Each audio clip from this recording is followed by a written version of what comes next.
So good morning to all of y'all. How are y'all doing, guys? Good. Okay, so can I have your attention for a bit? So I believe most of y'all have gone through the announcement, right? The announcement on my WhatsApp. All clear on it? Okay, good. So look to my left. Can you see the term class point app? Can you all see the term class point app? And can you all see there is a link at the bottom? Could you all be on the page, guys?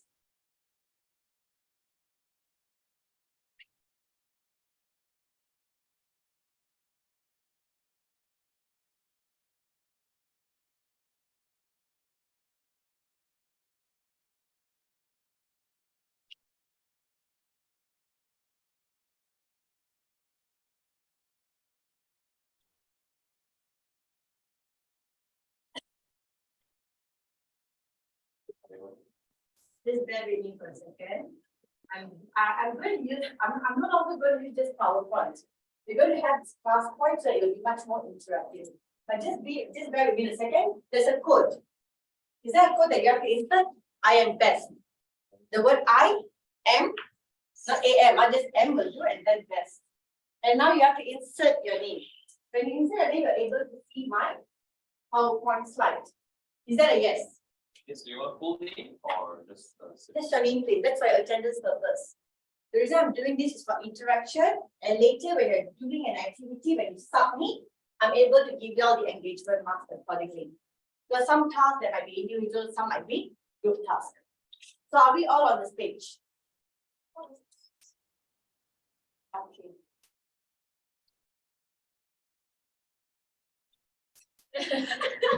I'm getting there. Okay, wait. Let me go to my next slide and see if you are able to see. So if you guys are on this page, let's see.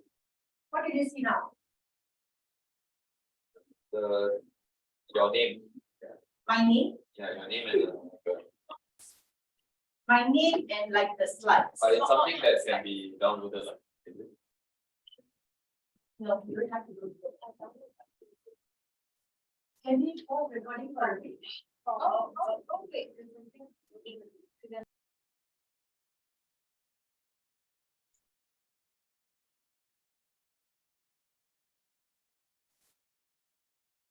Okay, I'm just looking into the screen whether you're able to see my slides. Okay, so we are here on this chapter today. So today's training will be on understanding distribution management. Most of you all know what distribution management, what the rest will be called, what is supply chain. Anyone? What is supply chain? Anything that comes to your mind, what's supply chain from your understanding? Integrating supply. Integrating, the word integration comes in here. The word integration comes in here. And in supply chain, generally, you deal from the producer up to consumer, end user. Try not to use the word consumption, consumer, end user. So we have producer, right? Could be before producer could be a supplier. So let's have supplier, producer. What's the next one, my dear? Manufacturer, because after we have a producer, you got to manufacture the product. A manufacturer after manufacturer. Storage comes in, okay, after storage. Distribution. Is it a warehouse or is it a distribution center? Think back. Is it a warehouse first or distribution center? Thank you, a warehouse. And then you have the storage in between again. Then you have a distribution center. And what's after distribution center? Starts with the word R. Retailer. What's after retailer? Consumer. So I want you to be very clear. Eventually, once you are done with my 4 weeks, once you're done with this period of this training mode, you will understand each of their roles. So you remember the sequencing better. But maybe for now, you'll be wondering, what's a distribution center? What's a warehouse? You might be in that confusion, but later on, you would get this clarified. Okay, let's move on to our slide on today's training mode. So we're going to understand the transportation model structure. I will go through some frameworks on this guide. It's quite important for you to understand for your assessment purpose, and we'll understand what kind of documentation required. But when you look into supply chain area, there should be documents should be getting involved because you're going to look into custom clearance and all those areas. So that is where we will go through later. So in transportation, there's two major logistical service. What are they? The first one will be the term movement. The second one will be the term storage. So we got to make sure we got to be very clear on how are they different. I think it's a very straightforward term to be used within the industry itself. Some terms are very straightforward. Some terms can be as complex as the word catering principle. Have you all heard the word catering principle before? If you would have gone a little bit of economics, if you're not from this uni, you're from different, from different majors or what, you might have heard about the word catering. The definition of catering could be different from what's online as well. So please stick to my materials. Don't get yourself confused. So let's go for the term product movement. What does it mean? Moving inventory to a specified destination. Let's say GR wants get goods to be moved from one spot to another spot, making sure it gets moved with the right amount of inventory. How important is inventory, guys? This team here. Why is inventory important? Why is it important? Why is it so important to store goods? That was our last week's chapter. Why is it important? Why do you think I need, as a person here sitting here, why am I storing goods in the warehouse? The consumer wants. Sorry? Won't have shortage. Making sure your customer is satisfied, isn't it? Remember, yes, last week we have learned a little bit of customer satisfaction. So that's a big on that as well. Moving on to the second point there. Transport functionality primarily consists of product movement service. Let me simplify this again. It's more intangible. When I talk about transportation, it's very intangible service because sometimes a freight forwarder sitting in there, they might not be able to touch the good, but they know the service is taking place. For example, DHL. The HQ might not know what's happening right with the product and all, but that's a service they're providing. So that's the second point. And by definition, what's product movement? Then could you please read that for me?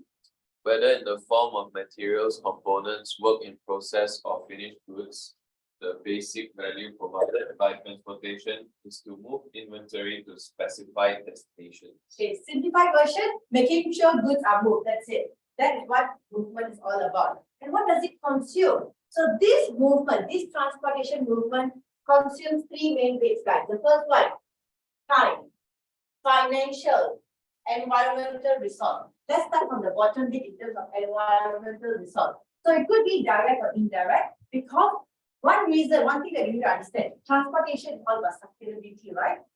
But do you know that that's the main cause of pollution? That is why the fuel price is rising.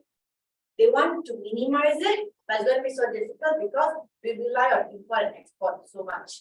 Because we want to have a high GDP here. So there's a lot of factors that involve here. So let me simplify this for you. Transportation is more than 60% of the cost of logistics. I have a product, I want to get the product to be delivered. The cost of making product is much more cheaper. But getting it to deliver to the end user, with all the middle people or without the middle people, let's say we use e-commerce platform, it is still 60% of the cost. This is where we have to pay. Second bit, transportation is one of the largest consumers of oil and gas in the US. That's based on US record. And obviously, in terms of environment, it impacts the traffic, impacts the noise, impacts the air pollution. Doesn't matter whether you use truck or air freight or sea freight, it still causes pollution. That is what it consumes for the third bit. In terms of the second bit, when you look into finance, this financial factor I'm referring to the driver that you're going to have. In Malaysia, there's a rule that you need to have each truck needs to have 2 drivers. Are you all aware of it? But you see all these 2, you will see 1. All the huge trucks, did you see 2? Some of them don't really follow rules. But if you really look into some highways, they do. And there's certain time for them to travel, isn't it? What time do they travel? But they were supposed to follow. But if you look into some highways, right, they strictly follow. Some highways go to 565. But again, if the boss can consume it, why not? But they need to get goods to be delivered, right? So again, it's back to regulation. Regulation is a big 50-50. I'm good at that. Vehicle maintainer and making sure you can maintain the vehicle. Again, we're speaking about how complex is the loading and unloading fatigue. They're speaking about having the driver to sit in there, but imagine how complex to get the storage part in and out. That's going to be much more expensive as well. Capital invested in the equipment, whatever equipment that require as simple as having forklift, for example, having, let's say there's any product loss or damage, very frequent. During the evergreen, was there any damage towards the goods? I know the vessel was quite badly impacted. How about the vessel itself? What were the goods itself? Was there? I don't know, but I know there was a very, very long delay. And there's a loss as well. I think they made a huge loss. I'm not sure whether most of you all know that this case settled with evergreen. Tell me what happened to evergreen last year. So this is your homework that we read the break. So find out what happened to the evergreen last year. Then you all can do.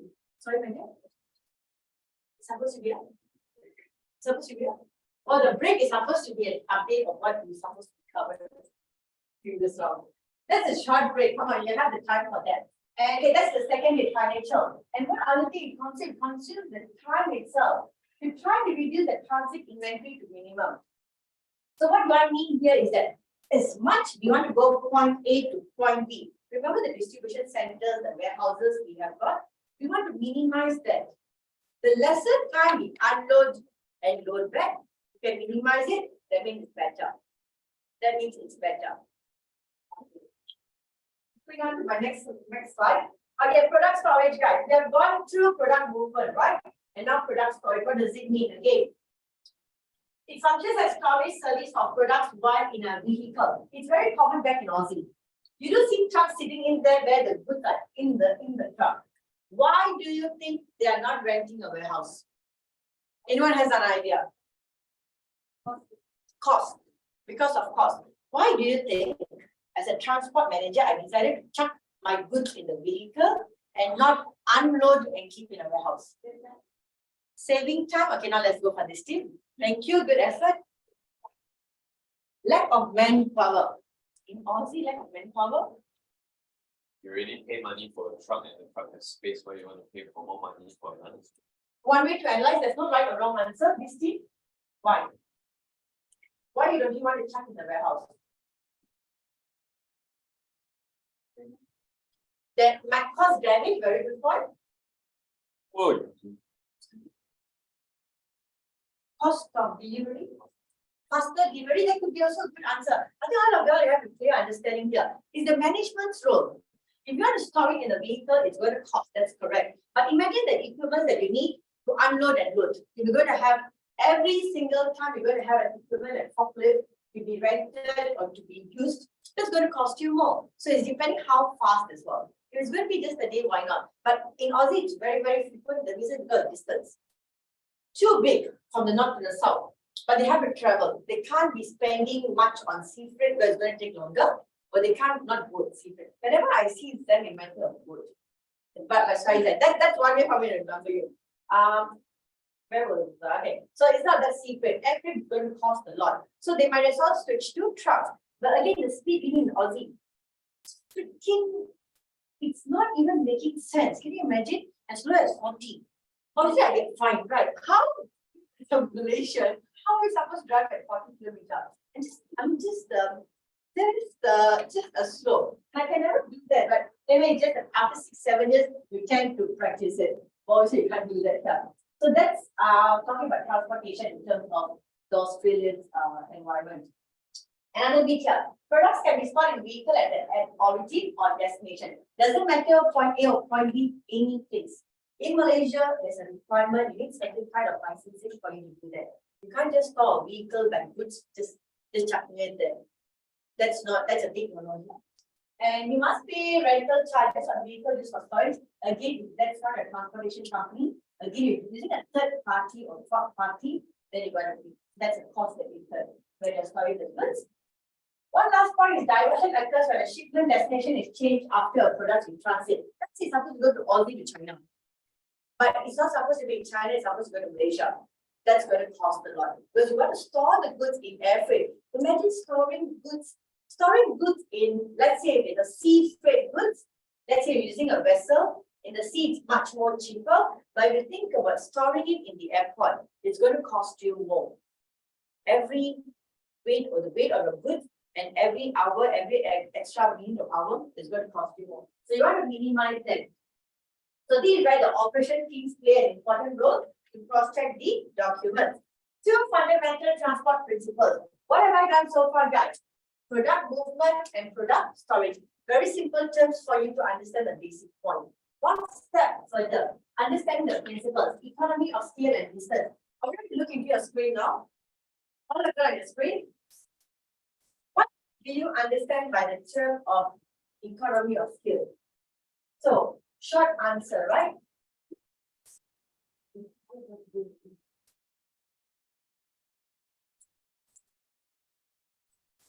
You don't type anything? Okay.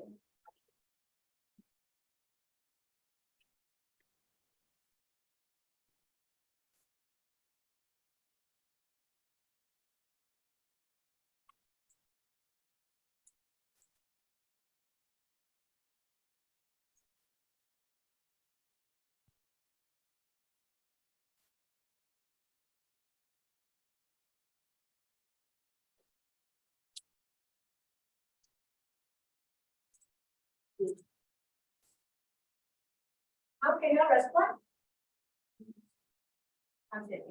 Not yet. Then activity now. A short answer. What's an economy of scale?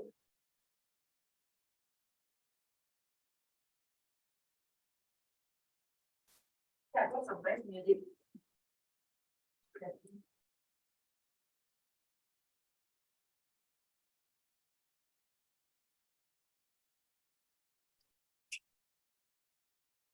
So we have got Ria, we have got Gino, Angel.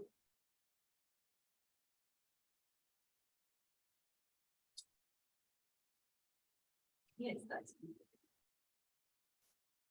So the one know what you like it. So far only 8. The other few more. So you see the one that's from Zoe, you're fine. You're better recovering. I think so. I'll recover from my cough. My voice much better. That's it. All right, sounding very husky. Yeah, I've got another 2 more students to respond. Last one. All right, let's look into. Let's give it a few more seconds. How posted is it? Yes. 14. Oh, got you. Okay. All right, let's look into your answer. Okay, there's no right or wrong answers. Cost advantage reaped by companies and production is efficient via cost benefit gained by business. Okay, Kashmi, good point there. Cost advantage reaped by company. Look at looks like this one should be Google, is it? That's okay. Okay, I like Oscar's answer. Freight over means good, increase goods and services product more to reduce the strong economy of scale. Cherry. This back to economies of scale that you have learned. So the graph economies of scale. Okay, but I think you all would have learned something from it. Okay, I think most of you have understood the question and the picture good. Then also good. Okay. Yet few maximize the consumption level, very good. Larger amount of products to be produced, the cost of it. Okay, I think most of them got a very good answer here.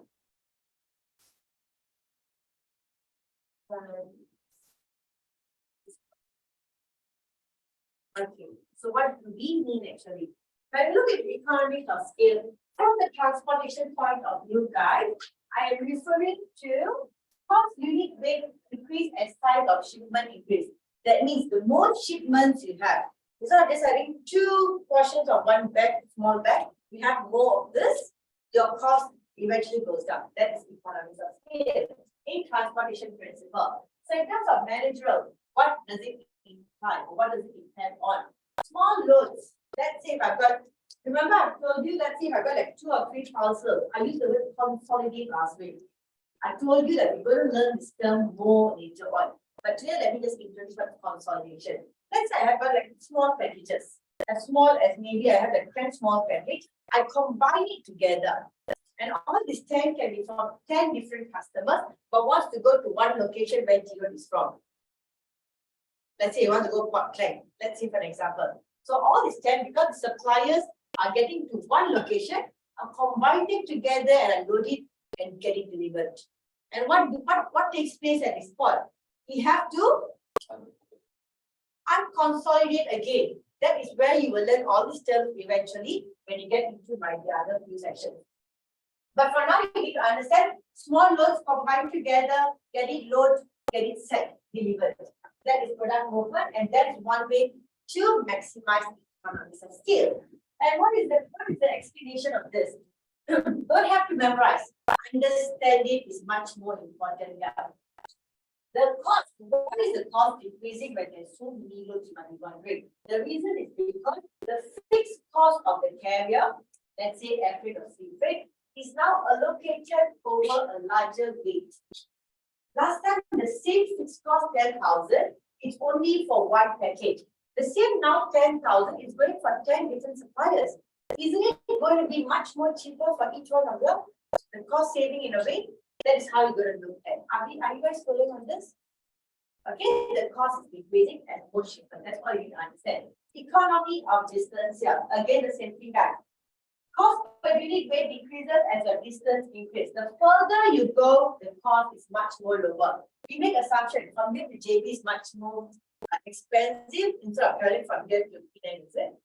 Penang is 5 hours, so JB is 3 hours. Penang is 5 hours because we go and then Penang, sorry. So let me do other way around. Let's go PB and JB. We assume that if you're going to get goods to be delivered from KL to midpoint, which is PD, an hour from here, it's much more cheaper from here getting to JB. You all agree? That is consumer's point of view. And you are right because you'll be charged higher. But as a transporter from my end, it will be much more cheaper.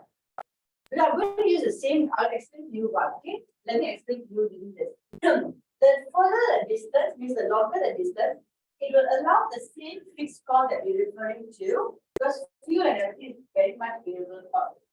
Fuel is always associated with the pickup and delivery, regardless of distance. So the same fixed cost of the carrier is spread over more months, lowering the per mile charge.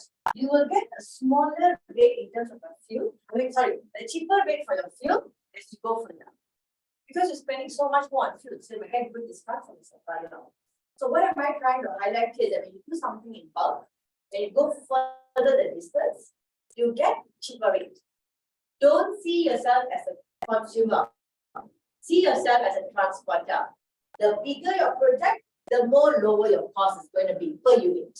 Are you all following on that? Or is it a bit confusing? A bit confusing. I can't repeat this again. As a consumer, you get expensive rate the more further you go. If I'm a transporter, I will get a better rate if I'm going to buy more fuel from my supplier. So that is why I get discounts. And that's why economies of scale come in, bulk purchasing. So everything you do big, the cost per unit will become cheaper from the business point of view. Eventually we'll go more examples, then maybe you can understand it better. Then back to Zoe, me, back to you. Could you please see at the bottom? The goal is to maximize. Goal is to maximize the size of the load and distance shipped while still meeting service expectations. Okay, simplify this for you guys, okay? So the principle is very simple. Number one is maximizing the load. Number two, go further distance. As a transporter, that's what we're going to aim for. Don't look for customers who want to get goods delivered from here to PD. Might as well get for someone that's going for further distance. You make more profit in the long run. All right, now moving on to my next same activity. I believe you guys are outside. It takes some time for me to reflect on your screen. That is me. This is yeah, no, correct. I'm getting that. All right, now let's move on. You all saw the question earlier or not? Could you take a guess who are the transport participants? Who do you think that gets involved in transportation? You might have customer. Who else do we? So can I have your answer, guys? So wait, you guys can't answer yet, right? Okay, now.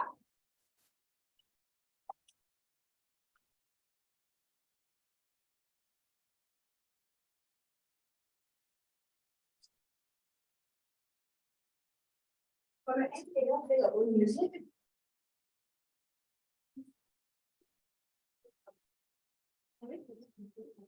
What company name? Not the company names, huh? The participants, who are the participants do you think? Maybe customer, maybe consignment, maybe shipper, receiver, yeah.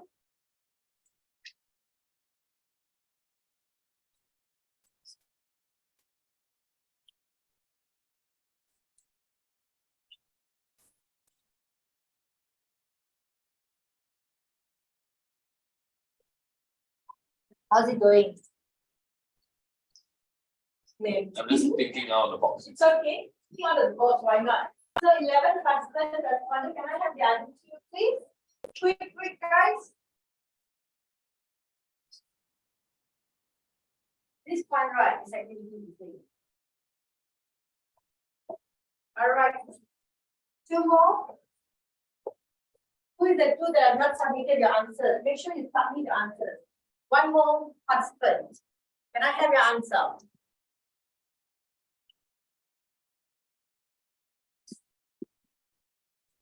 Yes. Distributors, maybe? What, how do you like them? DIS? DRS? DUTOR? So you don't have?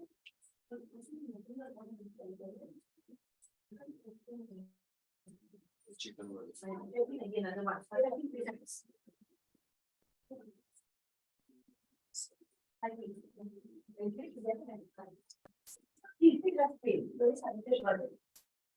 Now, my, all right, guys, let's discuss the answers. All right, what do we have? Consignee, distributor, company, retailer, shipper, receiver, carrier, supplier, manufacturer, online platform, policeman. Online platform again. Receiver, sender, toll. Okay. Some of the form. What kind of form are we referring to? But interesting. Look into what are we actually. But see the hard effort. All of them to be. So I'll give awards to all of them. So you all got some from them. Now let's move on. Okay, who are the participants? Here comes the answer. It could be shipper or receiver. Loni got the answer. I think one of you got the answer here as well. The word consignor or consignee. What is consignor? What is consignee? In your documents, if you have sent goods before, you would see this in the document. But you have not, don't worry. Consignor is pretty much to complete the sale. That's the shipper's responsibility, okay? The shipper, the shipping line. Can be MNC, APL, Traffic. What is the shipping line we have, guys? Anyone have seen shipping lines in Malaysia? Can you please Google and tell me one shipping line each group? This should be your fingertip. Examples of shipping lines in Malaysia. APL closed down in Malaysia, so my bad. Australia is quite similar. Over here, what do we have? OOCL? Japan. Sorry? In shipping line. MISC. Shipper. MISC Berhad, okay. What else do we have?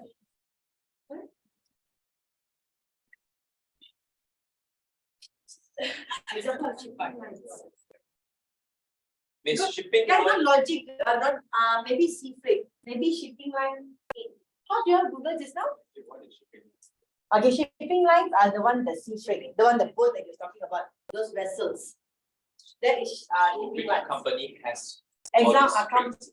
the company that that monitors shipping line. Maybe you can just put examples of shipping line. Yeah, Maersk. All right, Mediterranean. Okay, so how do you build up? Okay, just insert shipping line, guys. You will get MSC, Mediterranean. You will get Hapag. You should be getting APL or OCL. These are the examples of shipping line. And how do you get yourself familiarized with this? Anyone? Have you seen the trucks, the huge trucks, the trailers and all? Have you seen a huge container? The container has a name. Tell me what? No. Yes. Yeah, that is the brand of the shipping line. Each shipping line goes to your own vessel.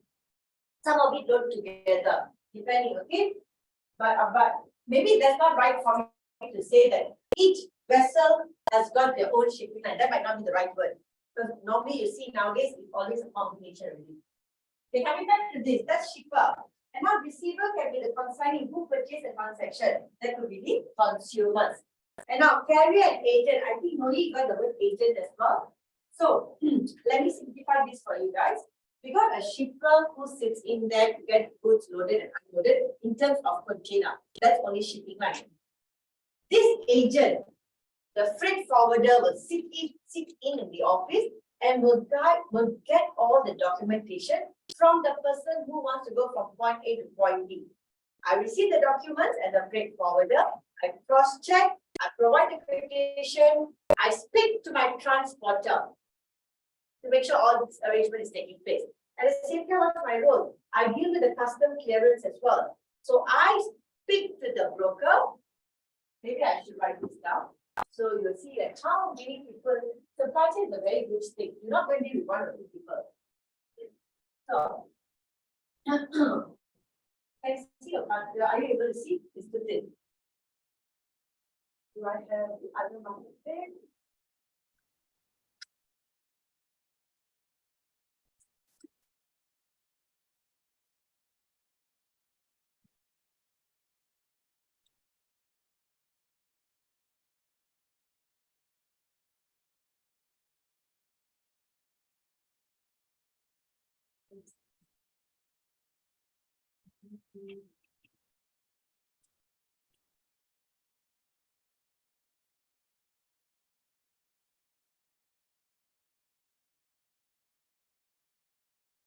Okay, example shipping line we use APL, okay, for example. And now I'm a freight forwarder. Freight forwarder and I'm a freight forwarder. Freight forwarder will be GR. You're working in freight forwarder. Then you will be the broker. Who is the customer here, guys? Who wants to be the customer? Cherry? Cherry, what are you trying to get? Cherries. Cherry. See, don't spell it. Cherry, what do you want to get? What are you trying to load? From Australia to Malaysia, what do you want? Kangaroo meat. That is then that's not the room. You're the broker. Customer? Any specific chocolates? I used to like Tim under the Aussie Kingston. You're the Kingston and Aussie one. If you look into Jared also, they only have the one that gives it out. They want the Malaysian one, very thick sugar. Why so sweet? It's so different. Same with the Milo, like Aussie so much more nicer. And they used to add dinosaur Milo dinosaur, whatever you call that. And it tastes so good. Ah, hungry. You can get to this one. Okay, Cherry, you want chocolate. And who is your supplier, Cherry? Which chocolate? What brand? Okay. Sour chocolate, I put King Tab, okay? Who wants to be the producer of King Tab? Who is the factory outlet here? Me? Okay. Me got no choice. M-I-N-H, right, me? MIN. Means, okay. Me will be the producer. She'll be the manufacturer, she'll be the producer, okay? Now I'm going to simplify this, guys. Let's pay attention. And who wants to be the truck driver? Not truck driver, the transporter. Two. You love to drive. Two, you're not a truck driver, but you will reach the transportation. Transporter. It will be very sad. Transporter in terms of, you will do the sea freight also, you also will do the, you'll do the APL thing in terms of the arrangement, and you also do a truck delivery. Okay, Cherry, the goods are coming from Australia to Malaysia, delivered to, that's your warehouse. Quick, Cherry. Just handing the warehouse. Okay. Aussie to Malaysia, and then they're going to just don't care about spelling funny. Okay, so do please take note of the locations and everything. I will go for pink and yellow. Guys, is it clear? Which color is brighter? It's not red. Red better? Alright, let's go through this together, okay? What's going to happen here is that Cherry wants chocolates to be. She has got a small mini store here and she wants to have chocolates to be served. Let's say there's an Easter celebration to eat their own chocolate. So she decided to reach out to the producer, sorry, the spelling, Min. So Min was like, okay, fine, how much inventory do you need? Min will decide. So this is what I have, this is what I want to, this is what I've got, and are you okay with it? You agree with the quotation, everything done. So your dealing is done. Min, you can deal, there's two options, okay? You can find you can find your own transporter and get everything delivered to her. So you can deal directly with who? Two, the transporter. So you deal with him. But then maybe you think like, oh, better I don't trust Cherry. Cherry might not pay me upfront. For an example, so what Min does? Min, okay, fine. Min will tell to Cherry, I can't trust you. You arrange your own transport and everything. So you'll agree. But she must take the liability to make sure the goods come to Malaysia. So Aussie to Malaysia. Let's put it this way. You reach him, you get goods to be transported already. So reach Malaysia border. Once we reach Malaysia border, you and you both must fly us. I come in, you know which point? Where do I come in? Am I there or not? Who is the freight forwarder? Gia, okay. Gia will be the freight forwarder. Gia comes in for custom clearance. Yeah. Why yeah?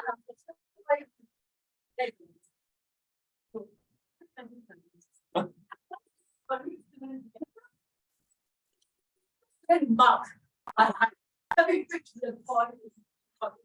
Coming back to the point, you were ex-Gia before.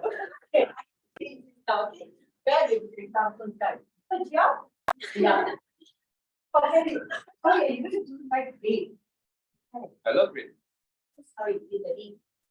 How can I forget? This very culture is so important. Yeah. We are freight forwarder. I'll be the freight forwarder better. So you come and deal with me to make sure the goods are being cleared, and you will be get notification. Sorry, you will be get notification. E will get the notification. The transporter should get the notification that the goods are cleared. Okay, the transportation. The buyer is not going to get any notification until the transporter has already got a truck driver to get the salary. Until then, the transporter so the transporter, the freight forwarder, and the seller. We work closely together. Yeah, I'm the freight forwarder, okay? So this is how the bonding is. Is it still confusing? Can I explain this again? The broker comes in to tell you whether custom clearance is done or not. So the freight forwarder deals with the broker. You all will not know who is the broker because the broker might give me $500 the quotation. I will charge you 1,000. I'll tell you custom clearance is 1,000. I can't give you the best rate. And he will charge you triple as well. He might have his costing. He will charge you double. Transporter makes a lot of money. I'll tell you how smart they are. Let's see now the container. Each container, let's say, I went right with the market pyramid. Let's say each container costs you about $500. That's one container, 20-foot container, $500 for a whole container. The transporter, in case the demand is 25, what do you think he will do? He will knock up 1.5 or so. That's how he can make profit. At the same time, there are also a period where there isn't any demand. So he have to reduce his price. But he won't go below 500. He'll make sure it covers his cost. Because sea freight is very, very expensive as well. Because the fuel, the maintenance, everything is going to cost you a lot. So the relationship here is very simple. You need to have a broker, you need to have a freight forwarder, you will have the buyer, you'll have the producer, and you'll have obviously the customer there and the buyer. Buyer, customer, transporter, freight forwarder, and broker. These are the relationship that gets involved. But the price will only be charged maybe to her or maybe to her, depending on what contract are they having. So Maybe she wants to pay upfront everything, she claim back the whole lump sum from her. That's depending how good is she in networking to get good rates. But normally they don't take the full responsibility. Too high risk. What if the goods come to Malaysia and then got stuck there for lifetime? So better she also gets involved. It's depending on your business. Okay, let me simplify this, guys. Shipper, receiver, agent, government gets involved because obviously they have to provide you, right? The regulations, everything comes from the government. We might have DHL, we might have UPS, we might have so many good ones, but Post Malaysia is the main one in Malaysia. And then, sorry? So any government official that has to do with like taxation and all more. All government. Regulation, new regulation. Let's say they want to build up new roads or what, or maybe new ports is getting involved. Post Malaysia is the one, main one comes in first. Won't be the other, even though their market share is much more higher. Still government, Malaysia, okay? Internet, obviously, when you have something like a platform called SAP or Salesforce or any platform out there, the ability to share information right away. For example, in Shopee, when you place an order, what happens? You'll get a notification, it's on the way. Yes, that's called real-time data already. Sometimes there's always a drawback, sometimes there's a downtime as well, right? They're not always accurate. So there's plus and minus. And then publicly, directly display the demand for data. Okay, sorry, I got a question. Just like let's say Cherry wants the team hands, right?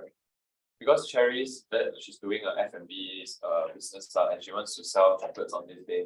She could have also just bought chocolates from Thai Grocer as a retail from the retailer. Yeah, but it's too expensive. So that's why. Do not go to a retailer, guys. In business, don't go to retailers. They are already making money. Go to the manufacturer. So you have a friend here from Indonesia. You have to keep in touch with him. Maybe when he goes back to Indonesia, you can get him to be delivering goods for you. It's very important to have our friend. We have got even another international schools. Maybe where you come again? Korea. So you already have networking here, guys. So you might like something from Korea. I like kimchi, so maybe I can keep in touch with her. Maybe you can follow me on LinkedIn. Then slowly I'll keep in touch. So this is how you do networking.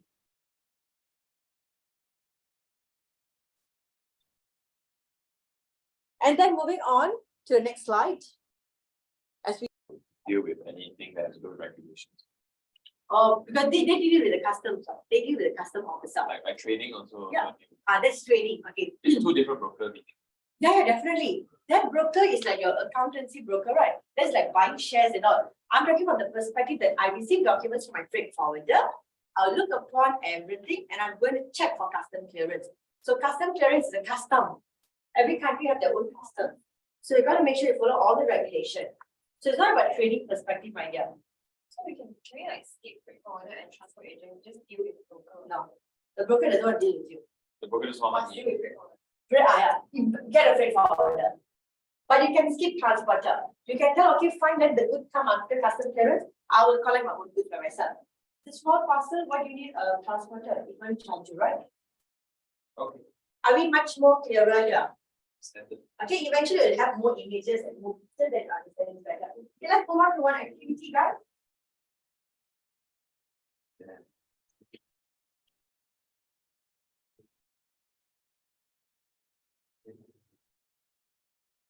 Please?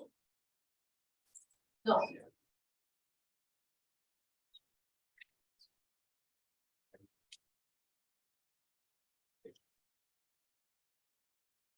All right. Read the question and answer the question.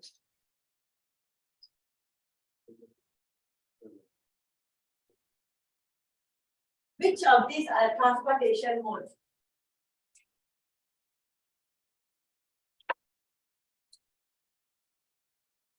Another 30 seconds, guys. A, B, or C?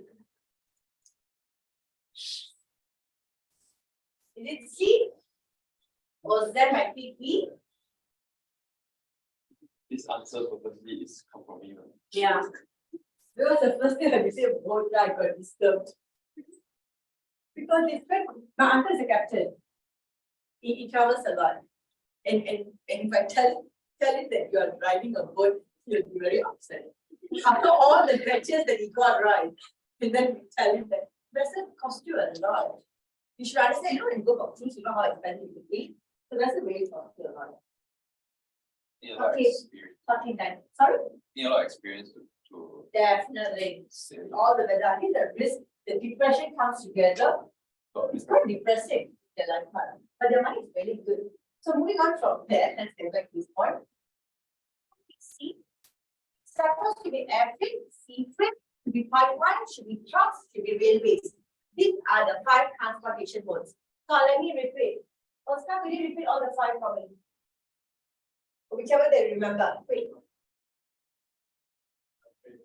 Airfreight, pipeline. Okay, we have pipeline as well. Pipeline as in like. Under the real, ocean. Like, legit pipeline, but they Under the transport ocean. liquid lah. Liquid. Now we transport liquids, petrols under in the ocean. Singapore to Malaysia. For example.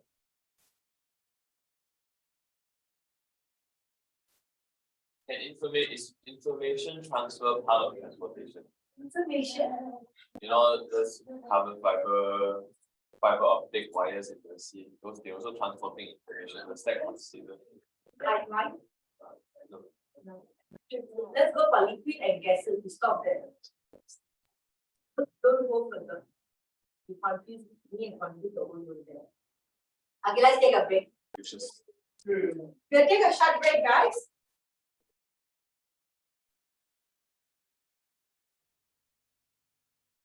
All right, guys. So here continued. All right. I hope you guys enjoyed your break. Was it a yes? yes. How long was your break? 10 minutes, right? Oh, I thought it was 10. Maybe I overlooked. Moving on, the transportation structure. But before we get to transportation structure, let's have a recap. I started the chart by talking about 2 bits. Product, such as M. Product movement and one more product storage. So I've gone through movement and storage. And I spoke about product, the 2 principles that I spoke about. What were the transport principles that I spoke about? Economies of scale, and this team here. We have got economies of scale. Transportation principle, what are they? Economies of scale and one more. Distance of economy of distance. Are you guys following on this? These are the 2 principles. Moving on from there, we spoke about the participles that involved in the transportation, right? What are they from the state? What do we have? Consignee, very good. Consigners, I want each one, okay? Consigner, consignee. Receiver, see the consignee. What is the word A? Agent, very good. Carrier. Public, one more such a word G. Government and also internet. So even though internet is not considered a participant that you can it's intangible, but also a part of the participants list. And moving on from there, let's now move on with transportation structure. So that's a quick recap we had, right? Whatever we have covered. Moving on in terms of the structure, understanding how are they different? Okay, how are they different? And how are they different? We have 5 modes of transportation, as I mentioned earlier. Railway, trucks, sea freight. Let's avoid using water. Let's avoid using water because that's a very old research area. So we use sea freight. We have got pipeline, we have got air freight. So let's move on with the next bit. How do you compare in terms of the fixed cost and the variable cost? This team here. What do you answer by term fixed cost? What's fixed cost here? No matter what, the cost is fixed. You want to pay, doesn't matter whether there's a shipment or without shipment. What does variable cost means? Can control, can go up, can go down. If there isn't any business, it's down. You don't have to pay. So coming back to this, guys, we have got railways, truck, water, pipeline, and air. So in water, supposed to be sea freight. Can you please go through your own ends now? I give out 3 minutes to go through this.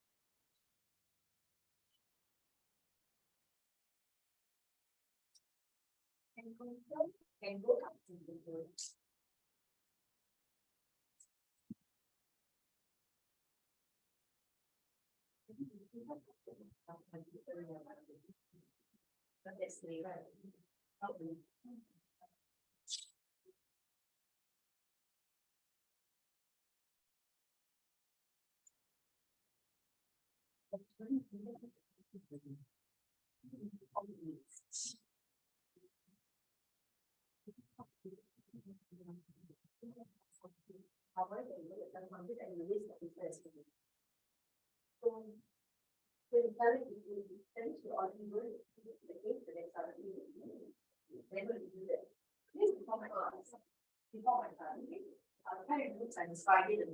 Very unlikely, but try. All right. So if you look into this, the structures that we have got, railways, truck, pipeline, sea freight, air. I'm not going to go through each one in depth, but let me be very clear for you. Some of it very high variable cost, some of it low variable cost. So it's depending on the companies or depending on the transporter, they will pick their choice, their mode of choice. Okay, there's no right or wrong, depending what you're after. And let's do this activity, guys. Within your group members here, with your 5 group members here, you're going to classify which transportation mode comes from each of these characteristics. For example, speed. I may think out of all the 5 transportation modes, truck might be the fastest. Maybe or maybe not. So I want to just classify this for each one of it. There could be something similar, might have like maybe air freight here, could be. So depending. So can you please discuss?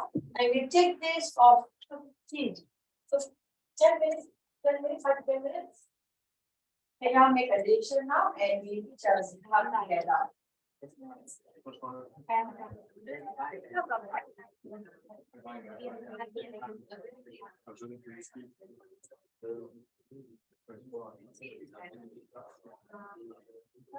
Abilities.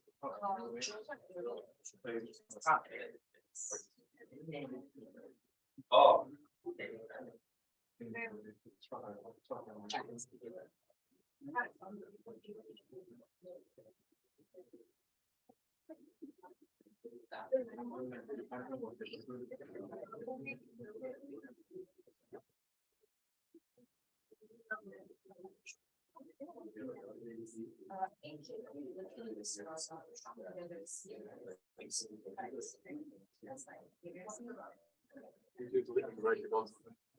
Yes.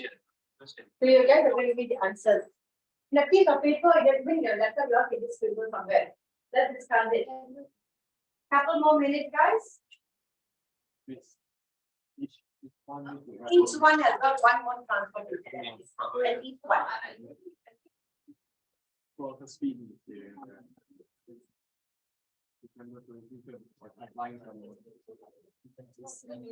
railways, we find new things to buy up.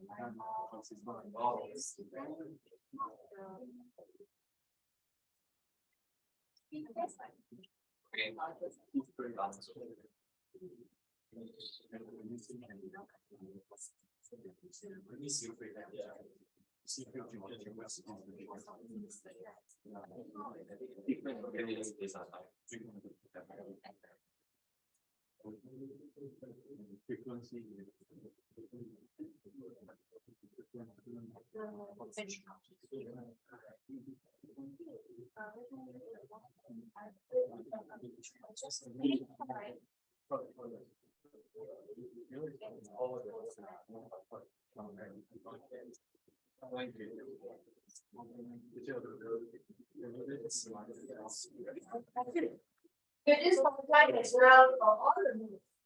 At least have one mode of transportation for each characteristic. And each one.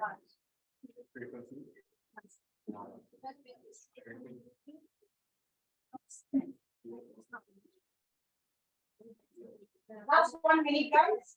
Just 1 minute.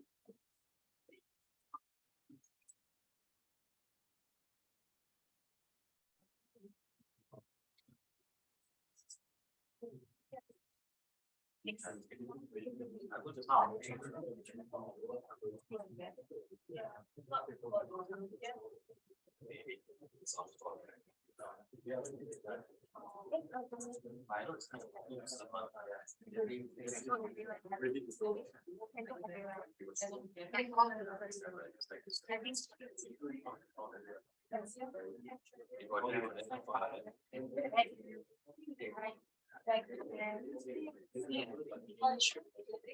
like road or like.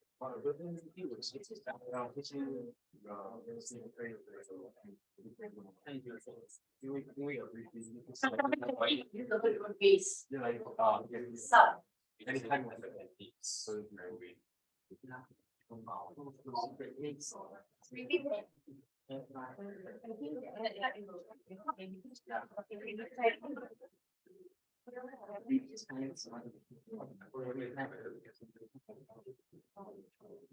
Alright, guys.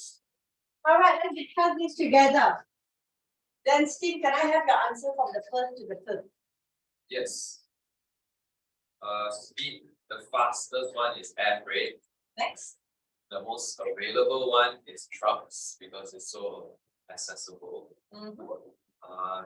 The one that we can depend on the most would be railways because it's also quite accessible because we have already railways all done 30 years ago. 30 years ago. Okay, maybe more than that, maybe 100 ago. Thank you. The most capable one to carry a lot of stuff would be sea freight. Yep. And then the highest frequency of transport would be pipeline because I would think that oil and gas travel non-stop. Okay, good start. Find the where was ATM built?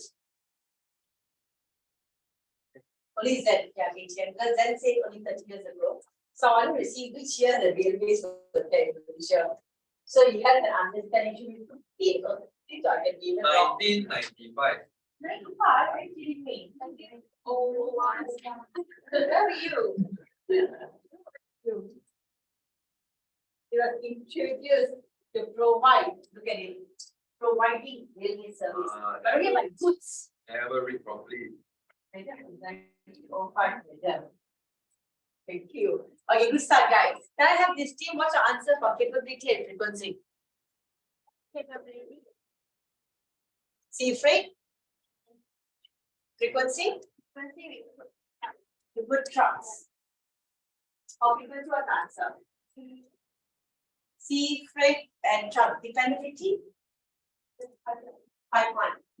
Okay, let's look the answers together, guys. When we look at the speed, it's about the movement time from origin to destination. So airfreight will be much more faster because of custom clearance. It is done right there and right then itself. So within a day, maximum. Okay, within a day. Unless you're going to travel, unless you're flying for 24 hours, that's going to be different. But within 24 hours is the first one. In terms of availability, what kind of location, what kind of service available? There will be highways and trucks. I like the way you explain the words and availability of roads are much more longer. There'll be one subject which is called transport logistic management. This is the major. The third year you'll be going to the subject. You will go through the history of transportation. So you get a better understanding in terms of years. Dependability, again, the potential variance from the delivery schedule. So pipeline will be the best option for dependability because of one, the disruption, limited disruption, limited interference due to weather and congestion. There's not going to be traffic. All goods got to just flow on up and down. But that's only going to be, but it's limited because it's liquid and gas. There are only two goods that can be distributed, that can be transported. And moving on, capability, what do we have in terms of capability? We have got can handle any load of size. I think most of us have gotten this answer correct for this one here. So that's where sea freight comes in. 20-foot container or 40-foot container. These are the two loads that we're referring to. And one last one is frequency. Quantity of scheduled movement a mode can handle. And that's going to be pipeline where it's continuous. I think some of you got this correct as well. So moving on from here, guys, if we look into the highway, which is the trucks, have got the best option. So trucks will be the best option in terms of any mode of delivery. That is why you see, you know why I got trucks as the lowest? Because look into the speed, availability, dependability, capability, and frequency. Based on their ranking, that's the most lowest score. And this is based on research. I'm not saying that this is the best ever mode, but trucks will be the first option. You're going to do things needed. Okay. Are we clear so far? Yes, no? All right, explain another activity. These are the 10 keywords that you could see on your screen. Are you able to see mine? And why is your screen different, my dear? Noi, why is your screen different from my view?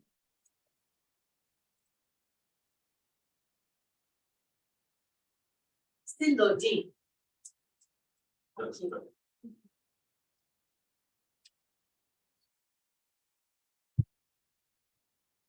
Enough? Still loading. So open the slide, guys. You can all open the slide and see where this activity comes in. The others, so not the right slide. Not the right slide.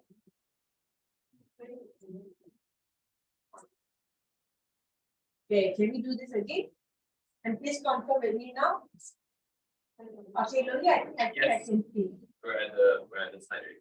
Okay, can you see to your right? Those are the key terms and you have to look up. Can you please zoom from your end if you're able to?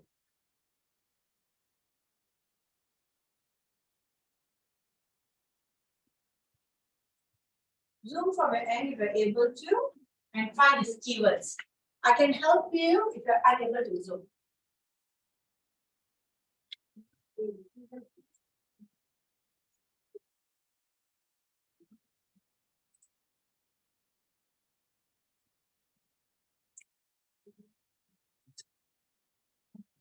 You know, this is my arch nemesis. You know, in high school, you used to burn out time. But you're not very completely just about interacting and engaging. You know, try and see. It's quite straightforward. Just make the lines right. Just make the lines and get the words.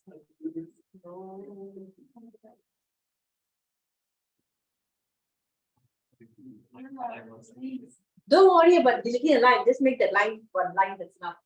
Then move on. All the 10 key terms, guys. Let's do this.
I'm very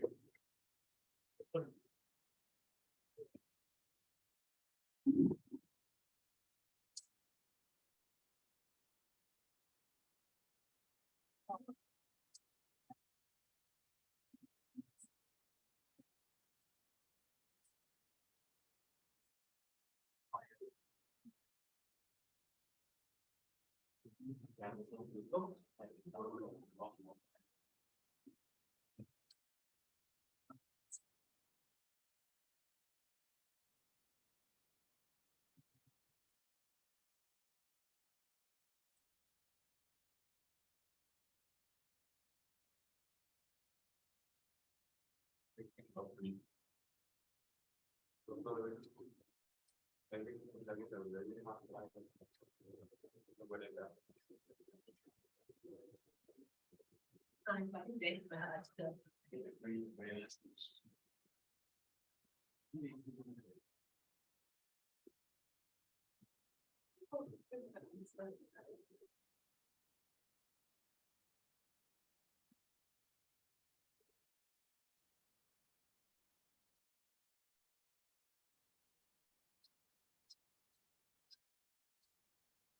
Oh. Then there's one here.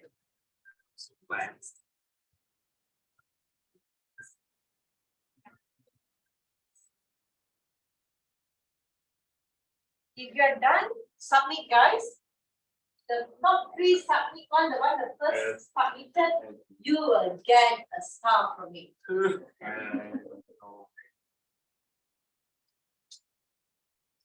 So 4 minutes passed. Maximum 6 minutes. 2 more minutes to go. I'm so sorry. I'll make sure the image gets bigger in the future. Exclude this, okay? I don't want to see this in the survey later.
Alright, guys, 6 minutes, 50 seconds. So I've seen 3 students submitted. Can I have all of them submit first? Submit what you have got. Okay, closing submission now. So you may just get 1 star if you have submitted. Only so far 9 students. Alright. Closing in 30 seconds. 29. So 29, 4.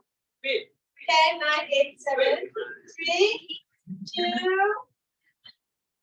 All submitted. Good. All right. Let's see how you guys go. Okay. Slowly. Wow, good. Okay. Good.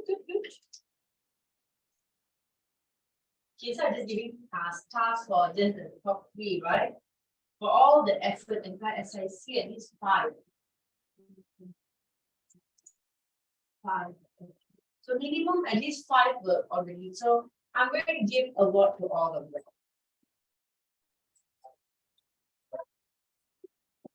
Okay, well done. How do you find this activity, engaging, isn't it? A bit of stress, but it's good that keeps you wide awake. How are you doing, my dear? Good? Good? Okay, dinner good? Okay, good. All right. Okay, now let's move on to the next bit.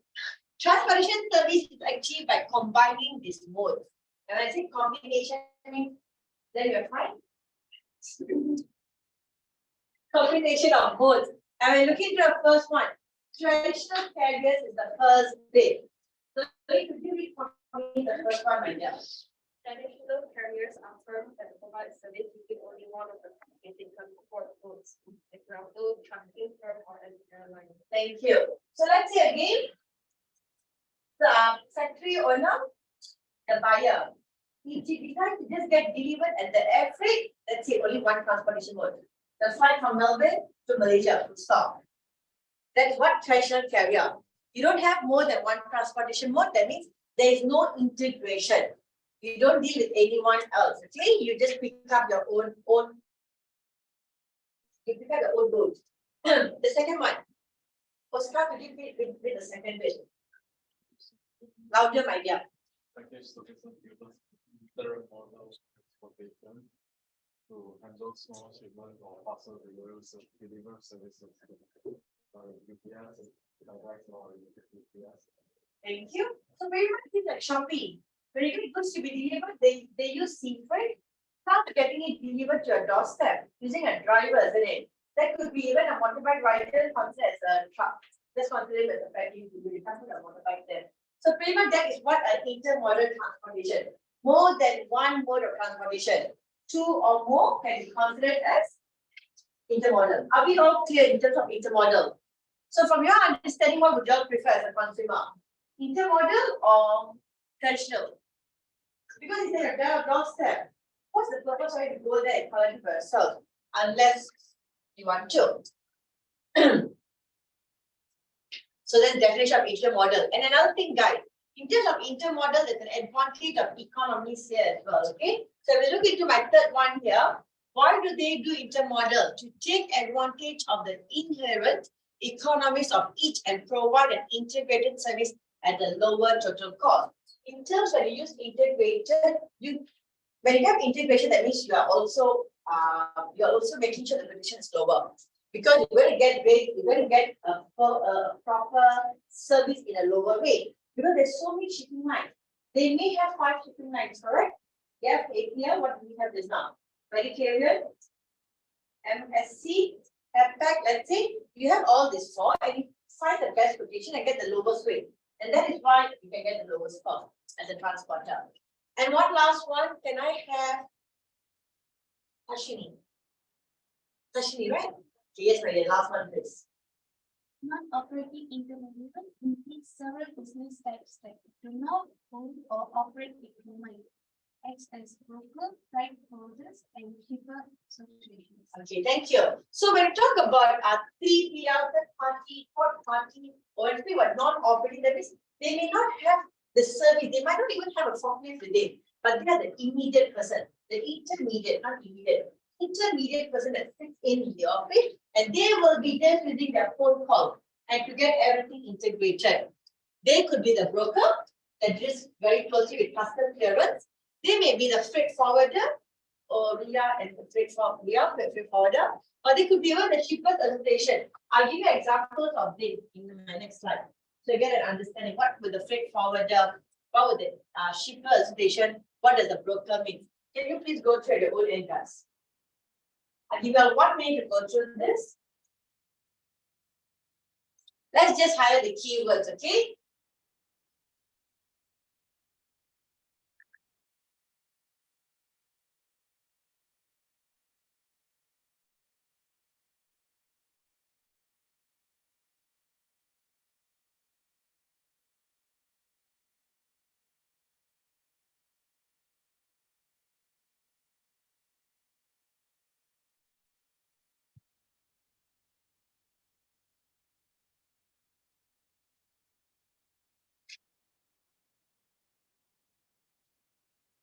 All right, now let's get back to the screen now, guys.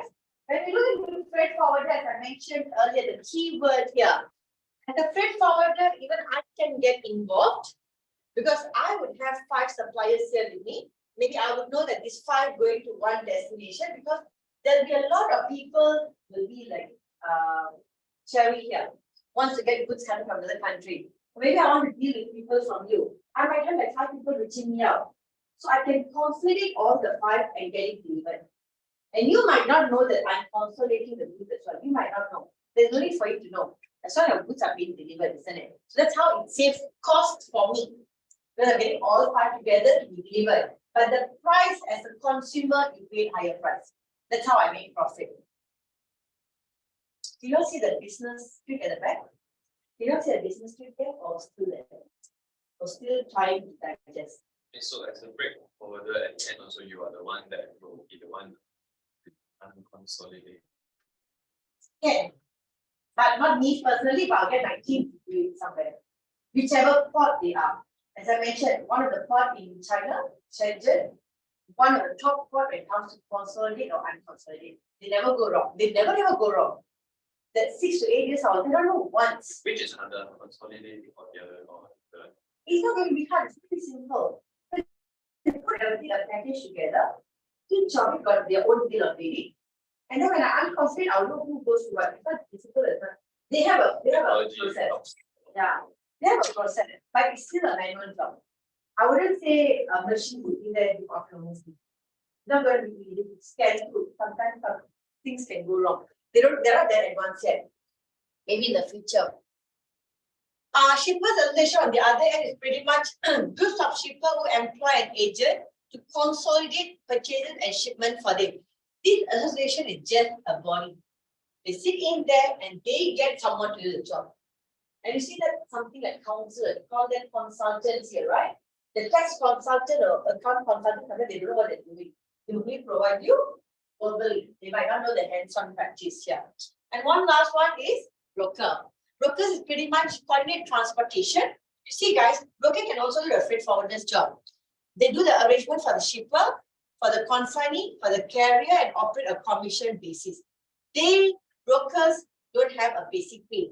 Based on how many shipments they receive, based on their supplier, that's what they make for. So brokers and freight forwarders normally work together. So earlier I told you brokers only work with customs clearance. I would want to get that clarified. They also work with transportation arrangement. That's only if they want to, but not necessarily. But the brokers I work with, they don't do that.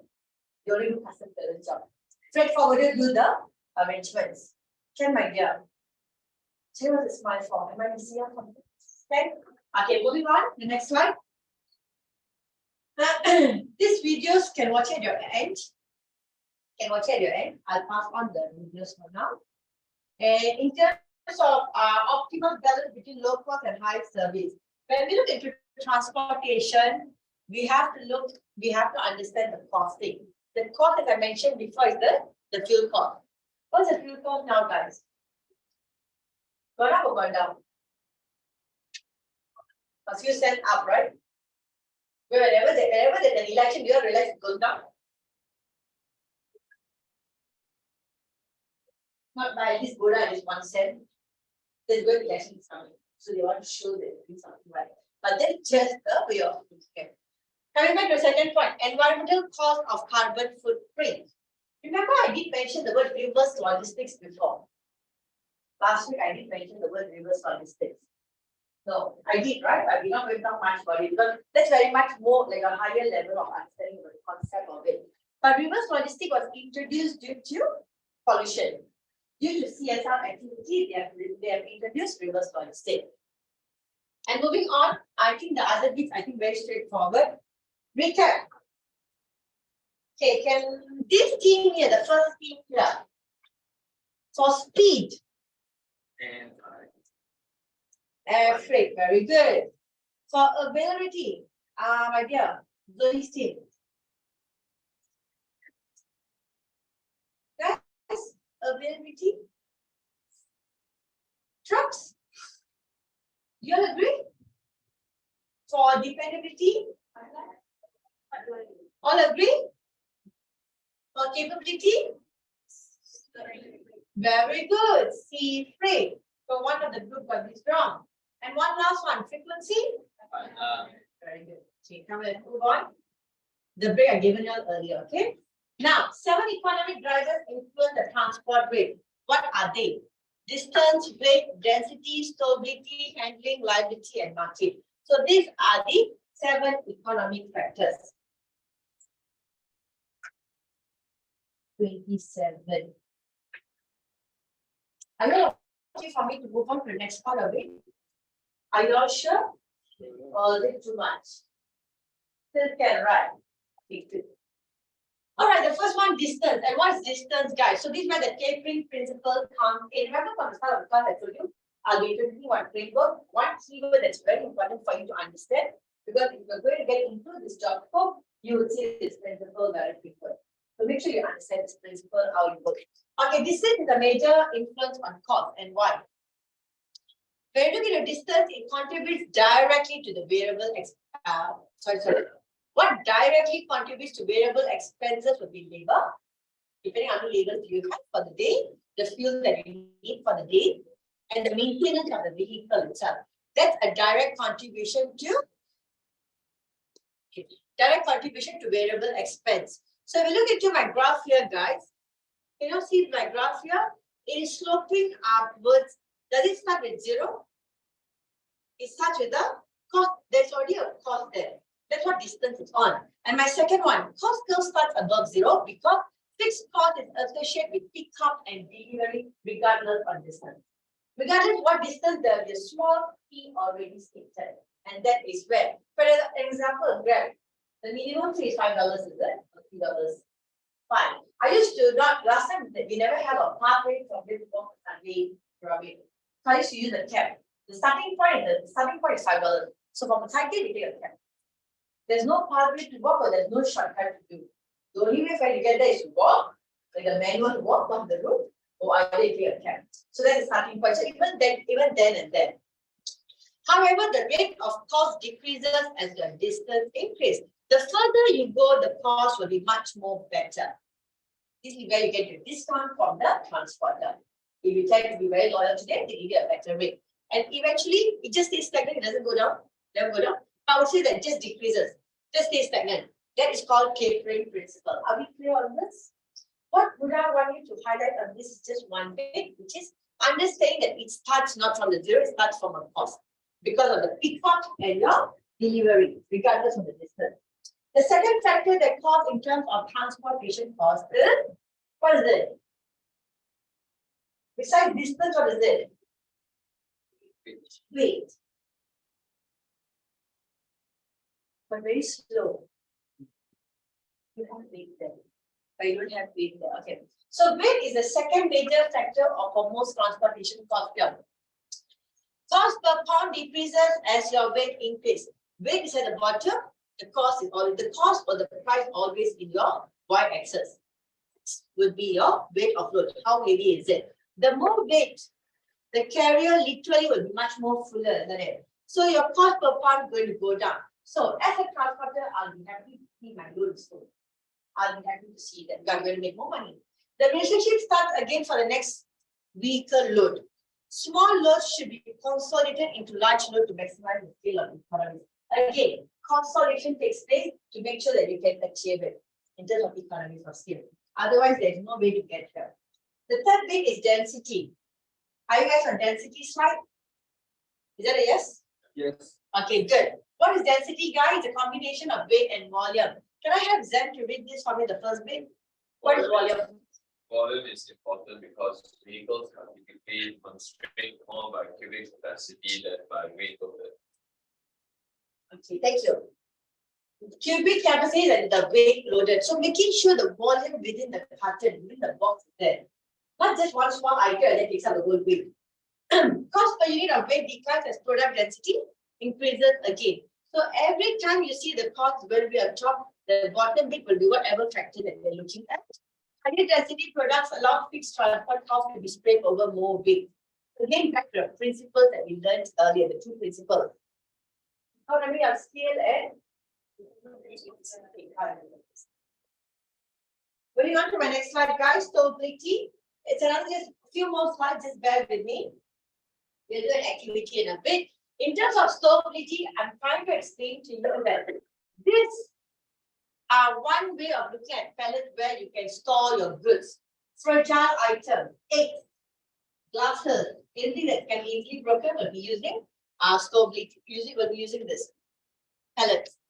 Odd package shapes and sizes can waste cubic capacity. Do you all agree? If it's going to be a diamond shape and not going to be rectangle, it's going to waste space in the pattern. Right. So this is something that you all can look at where you want to make sure that it's stored in perfect condition as well. That's where pallets come into place. So items in rectangular shapes are easier to store and store. Store is the same meaning of store. That's why I put /store here. Nesting refers to the ability of product to be placed itself or collapse for better stability. Let me explain this again because we have another slide for me to tell you about pneumatic. Before I get to the pneumatic dunnage, let me show you this. These are the types of pellets you have got. They may have Not just wood, they may also have metal, they might also have plastic. Very common, where do you see this, guys? In which store do you see normally? Sorry, Giant, you might see Giant. Yeah, it has this, right? So you do see how they normally load and unload their fragile item. And moving on from there, in terms of handling, some products may require special equipment. And this is what I meant by special equipment. Look how advanced are we? Maybe not very clear here. Let me just look here and see whether. Okay, good. So if you look to my right, this one here, twin lift 2 TEUs. Imagine 2 containers can be lifted up. In Malaysia, you could only see like normally the cranes only take up 1 container. This is quite advanced too. Then they even have a triple lift as well. 3 FEU means 3 containers. Each container can cost you a 20 foot. Okay, if you don't know, understand, if you never seen a container, maybe you should start googling how does a container look like. Or you start very plain and be able to see. Can I get a confirmation all of them have seen a container? Carlsberg, yes. Anyone else who have not seen, don't have to be shy. All seen, right? So you all know what am I referring to. So 2 or 3, that means the numbers of containers have been loaded. Must have everything is happening right. Okay, next one. Look at how what's the density like. Circulate over container piles can go over stacks up to 3 containers. That is straddle carrier, front end loader, pitch stacker. So imagine how complex can this equipment be. Are we talking about millions? We're talking about billions already.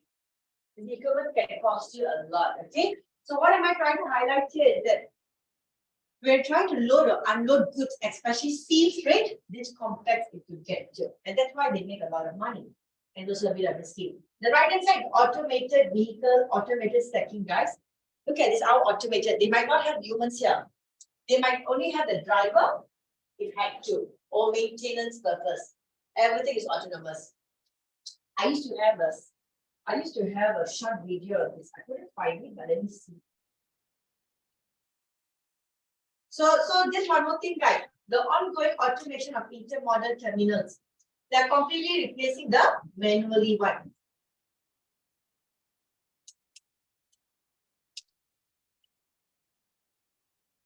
Okay, moving on, liability is the next characteristic. It includes product characteristics that can result in damage. So imagine they don't have the pneumatic damage here. What is pneumatic damage here? What does it do? It makes sure everything is in place. If they don't have the pneumatic damage here, this is what the picture is going to look like when you're driving. So when you have something placed in between the boxes, between the cartons in a truck, it will be in proper position. Are you guys following? Then you look surprised. All right, so what I mean here, let's look word by word. Carriers must pay for liability insurance or assume financial responsibility. That's again depending on the contract. Okay, the carrier means the person who's carrying the product, the transporter itself. Not going to be a shipper, not going to be the consignor, the transporter. The shipper can reduce their risk by improving the packaging and loading. So make sure you load the product, like you pack your product as much as you go. If not, you guys Shopee, right? Most of them, or whichever platform, Alibaba or whatever. What do you do to make sure that it's less damage to your product? Bubble wrap. Bubble wrap, thank you. And how much do you pay extra? $1, $2. Actually, sometimes you can discount the See, now everyone get an idea. That's how I tell, okay? So far, I never get anything to deliver. Only during pandemic, I was so busy. That's only time I shop. I'm not sure why was I shopping about shopping during. Coming back to your point, so you can tell them a bubble wrap. How much do you normally pay? $1? sometimes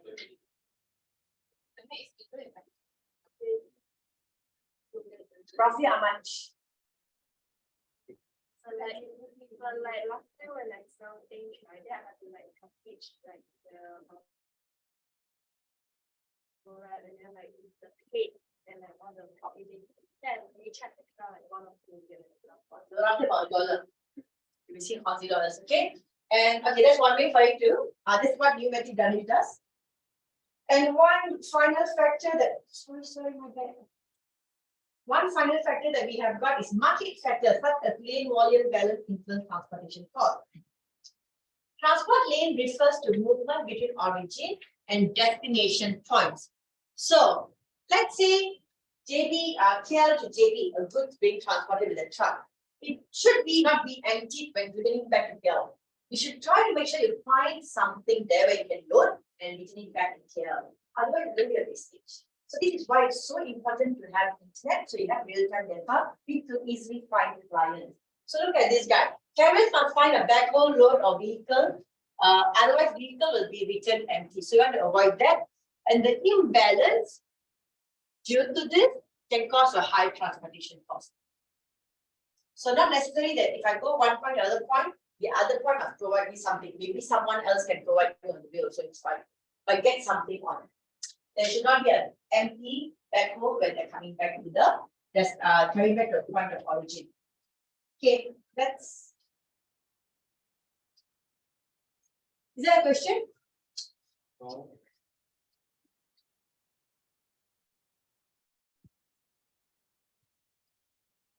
Now?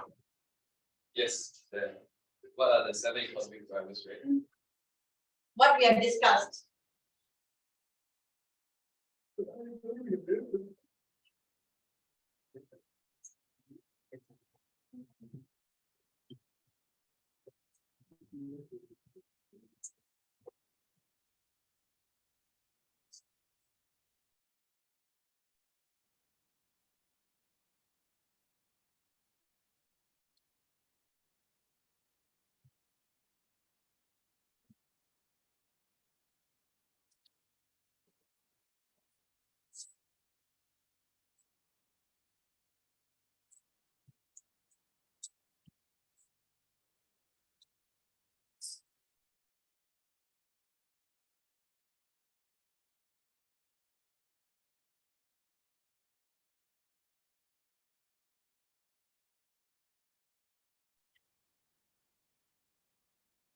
Just one of the question.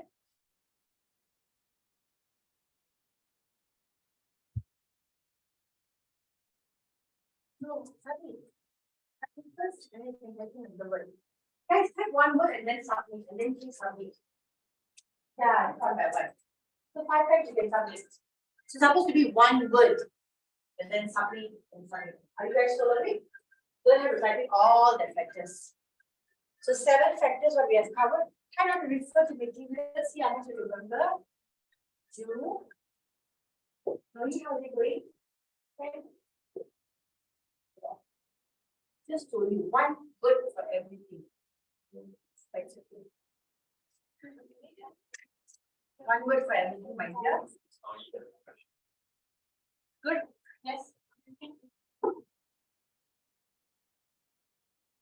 So all of them, make sure one word and then submit.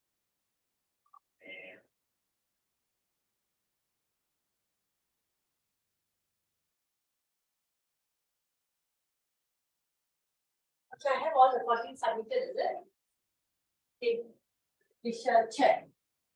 So submission. All right. Market, liability, handling, weight, distance. Storability, stowability, liability, and then all got density, distance. Okay, good. Okay, most of everybody. So I give a award to all of them. Good effort. All right, guys, bear with me another few more minutes and then we are almost getting there. Okay. Guys, 3 factors that determines the base rate. What factors? Let's look into pricing. How do you look into the pricing? Number 1, how much are you shipping? Are you shipping the full truckload or just less than that truckload? Okay, LTL means lesser than what the full amount like. Can be 30%, can be 50%, can be even 10% depending. What are you shipping? Diamonds? Or thin chocolates? Or as cheap as water bottle? So we anything. So based on that, you know what's the base rate. Because you got to inform your shipper what are the products that you are shipping as well. And how far you're shipping from the origin to destination. So pretty much there's a rate table already. I used to have this hard copy sea freight rates. If I remember, I'll try to bring it on Wednesday. Then you see how are they looking at the rates. It's a very hard copy bit, but you really have to look. I don't know whether I can find it, but yeah, I used to have this video. And some of the documentation that is all that is used to protect in the transaction. Read at your end, guys. I give you all 2 minutes to do this. Bill of lading, freight bill, shipment manifest. Read at your end. No questions? Good. Got questions? You ask me.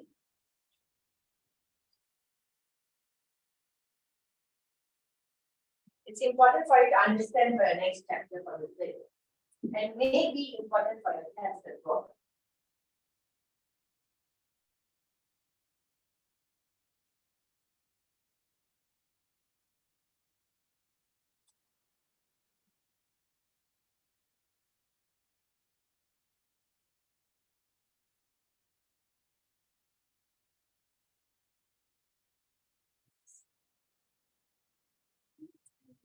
Bill of lading.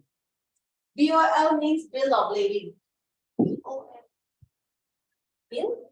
The bill of lading. Okay. All right, all you have gone through. Look at my face. My dull set.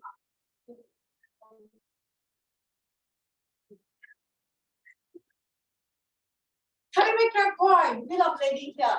What does bill of lading mean? It's a document. My mistake. It's a document and it's utilized in purchasing transport service. No BOL, the goods can never be leaving that place. It will be stored in the warehouse or outside. So bill of lading is so pretty important, number one. Number two, what does it serve? What purpose is it? What is this bill for? It's a receipt. It also provides the information, what are you transporting? Wheat, cigarettes, could be anything. I think in Malaysia they're quite strict in terms of their goods. But when in Australia, back to the market, they're quite flexible in some of their items, just like how US is. And the quantities and being strict, that's also important. Making sure that you don't buy a whole load. If it's a business purpose, then you should have a perspective of getting checks. If it's individual purpose, then you should have limitize your quantity. Bill of lading. Freight bill, on the other hand, represent the carrier's method of charging for transportation. Are you having a prepaid or is it collection at the end? So based on the contract, that is what a freight bill means. It's also used, this freight bill will give information of the product again. Whether you have to pick up the product, is there any kind of consideration? Does it have to be in under any temperature? Like some wine bottles have to be in certain temperature, right? Let us place it anywhere, same as chocolate. So all that was stated by the freight bill. So that's pretty much feels very closely with the manufacturer. So knows the item better. Or any special instruction towards the item as well. And shipment manifest on the other hand, lists the individual stock of consigning when multiple shipments are placed on single vehicle.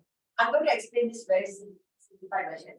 5 of them from one location going to one location where Oscar is going to be. So what do I do? Do I have one bill of lading or multiple bill of lading? I have one bill of lading for each one of these 5 people. And in this 5, I'm going to consolidate into one shipment. I'll have only one shipment manifest. Are we clear? In this shipment manifest will be clearly stated via A to B, me A to C, Lee A to D. A to D, not A to B. So it's very clearly stated. So 5 bill of lading and 1 shipment manifest. Are we clear on the bills here? Straightforward, isn't it? It's important for you to understand the application for work purpose. And then understanding what is this pricing practice and everything. I'll pass it this over and then please understand what the freight on board origin, freight on board destination means. Can you please read by your end first? I'll give you like 1 minute. This is my last slide for the day. Our training session. We'll be moving on to the activity in a bit. So could you please read at your end?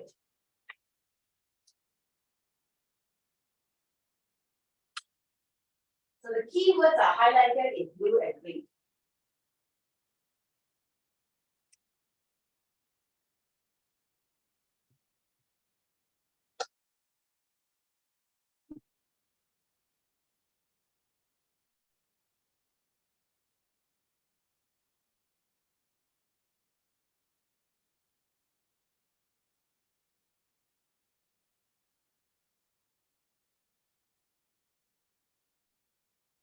two different ways of pricing.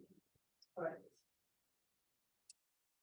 So FOB, if you look into origin, it will state clearly who takes the risk, who doesn't take the risk.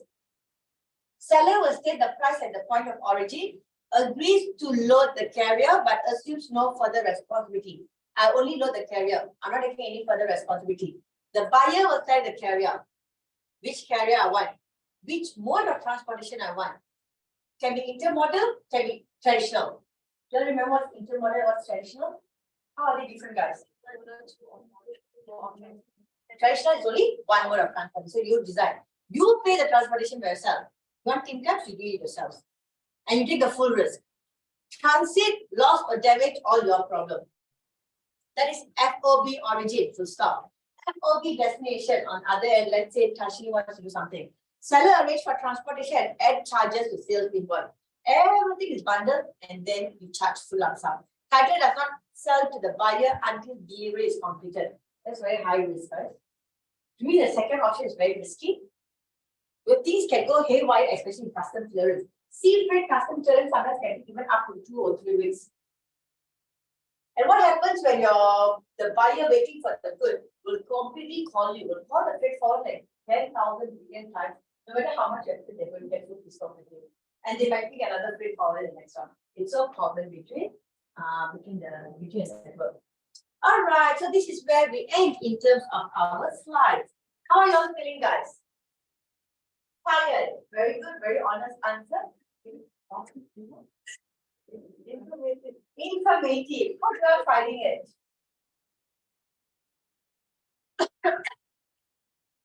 That's why you find me. You were zooming into the picture. It's just a normal picture. I'm trying to imagine a bear. Okay, nice. How are you all finding it? Okay, so far? Okay, good. Can we have the light switched on, please? All right, we'll be moving on to an activity in a bit. I'm just going to stop my recording because I got to recharge my phone here.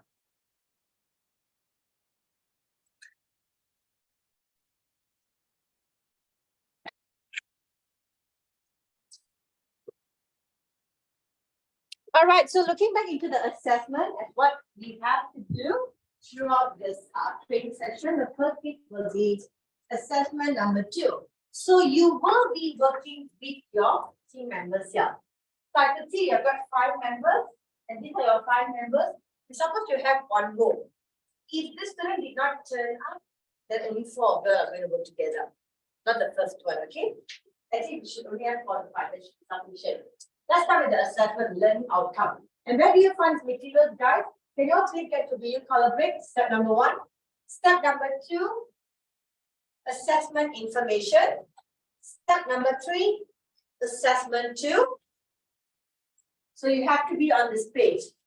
Not on my slide, but on BU color break 2. 4, 2, right? 2. 2. Blue. So make sure the attendants are being passed around.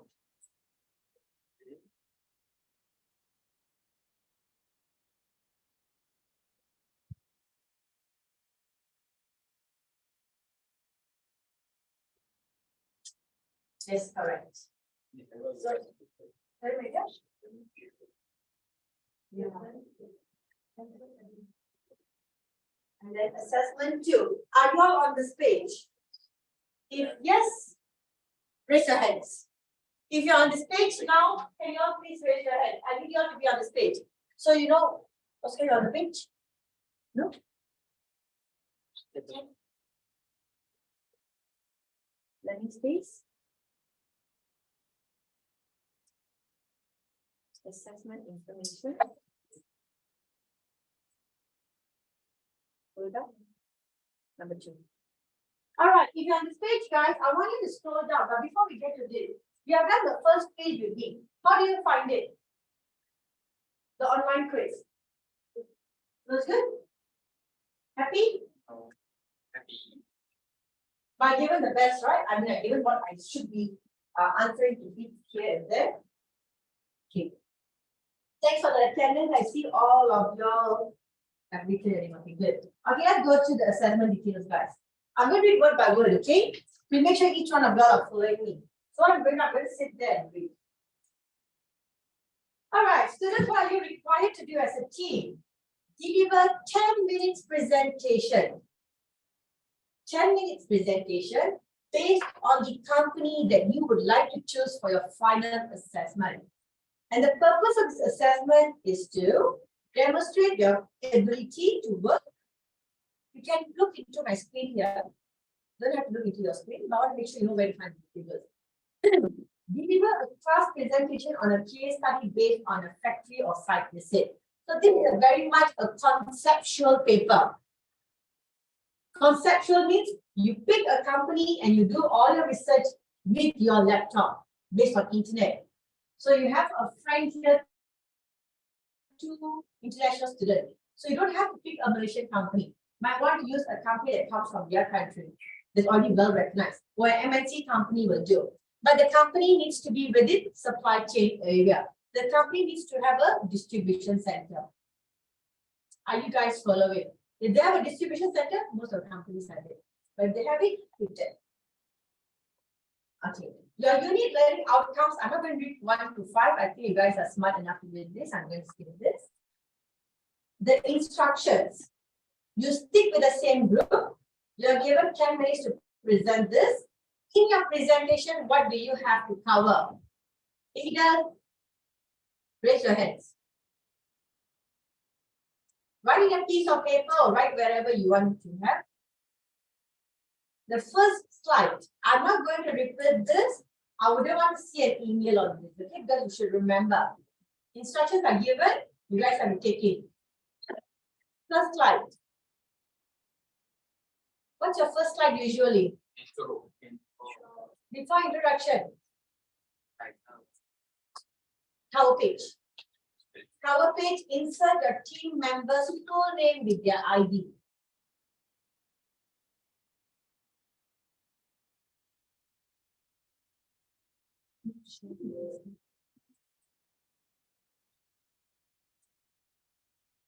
What's after cover page, guys? Introduction. Yes, correct. So this is where you come. Briefly outline your chosen company. So talk about your company briefly. When is it founded? Who is the founder? Blah, blah, blah, blah. The following slide. You discuss 2 distribution management topics that you would like to pick. If you go back to the unit guide, you will see chapters, right? So you pick any minor chapter that you like. We have covered customers, correct? We have covered customers. We have covered the role of logistics, for example. I've covered the term consolidation. I've covered the term catering principle. I've covered the term transportation, mode of transportation. All these mini topics. Pick 2 topics that you would like to talk about chosen company.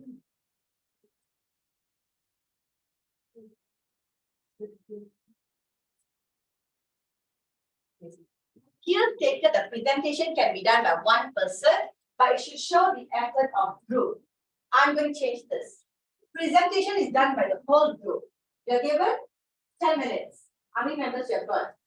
5 members. How many minutes per member? 6. 4 members. 10 minutes divided by 4. 2.5, right? 2.5. So 2 minutes, 30 seconds. So I need to see all members to wear formal.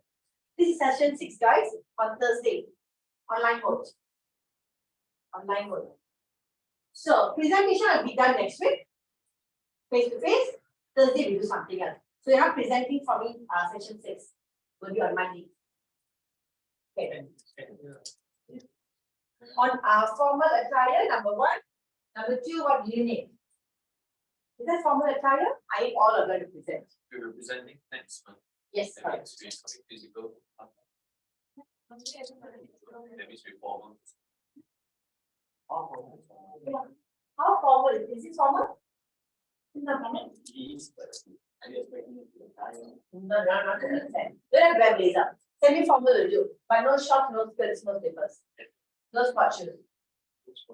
Yeah, no sport shoes. No sponsors. So I'm gonna try your IBC. Again, most of the IBC one, right?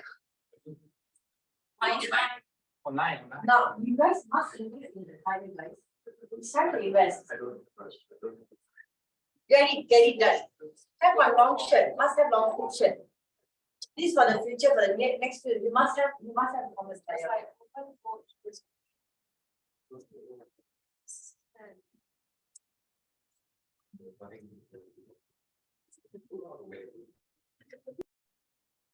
All right, guys, so since we are done with the assessment briefing and we have done the activities that they're supposed to be doing, let's now move on with the conclusion of our class. So if you look into my screen here, as our plan for today's training, we have done the first part, which is PowerPoint. So do you all have any questions for me in terms of PowerPoint? Anything to be covered for this training? Any questions on the team? Any questions on the team? I like the activities. Oh, thank you very much, then. All right, moving on. Before we end today's training session, guys, I need a favor from all of you to complete the survey. So the survey link I'm about to share here. Yes, please.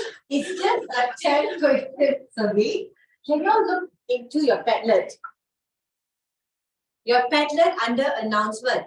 Feedback that is due 27th of Feb. Can you click on that link?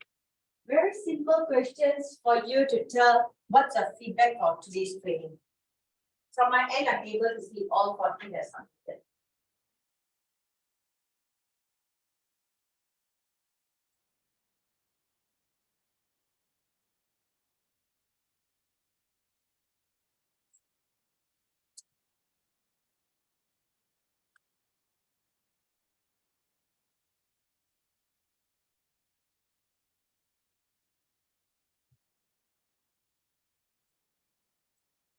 I'm just quickly seeing whether are you all on the feedback form.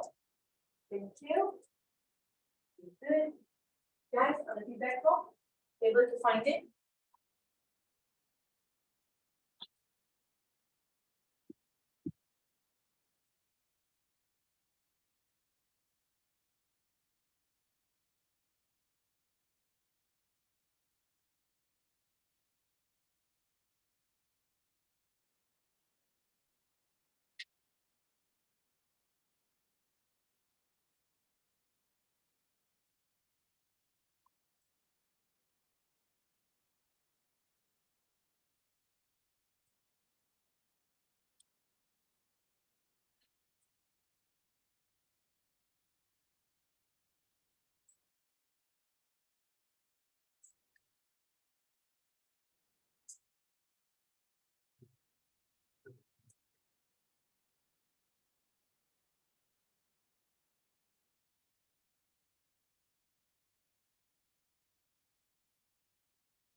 On this.